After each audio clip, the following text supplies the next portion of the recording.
যে এই দোয়াটা যেটা আমি এখন শিখিয়ে দিচ্ছি আপনাকে, এই দোয়াটা জিবরাইল আলাইহিস সালাম রাসূলুল্লাহ সাল্লাল্লাহু আলাইহি ওয়াসাল্লামকে শিখিয়ে দিয়েছিলেন, এবং রাসূলুল্লাহ সাল্লাল্লাহু আলাইহি ওয়াসাল্লাম এই দোয়াটা খালিদ বিন ওয়ালিদ রাদিয়াল্লাহু আনহুকে শিখিয়ে দিয়েছিলেন।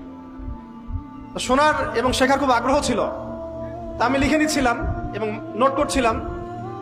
এই দোয়াটা যদি আপনারা পড়তে পারেন, ভবিষ্যতের যে কোনো শঙ্কা, আশঙ্কা, বিপদ আপদ, বালা মুসিবত, এই বিষয়গুলোর ব্যাপারে আল্লাহর পক্ষ থেকে একটা সাকিনা এবং সুকুন হৃদয় নাজিল হবে ইনশাআল্লাহ।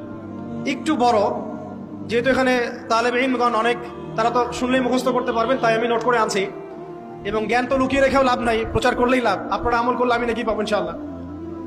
তো এই দোয়াটা হচ্ছে আউযু বিকালিমাতিল্লাহি তাম্মাতিল্লাতি লা ইউজাবিজুহুন্না বাররুন ওয়ালা ফাজির মিন শাররি মা খালাকা ওয়া যারআ ওয়া বারআ ومن شر ما ينزل من السماء وما يعرج فيها ومن شر ما ذرأ في الأرض وما يخرج منها ومن شر فتن الليل والنهار ومن شر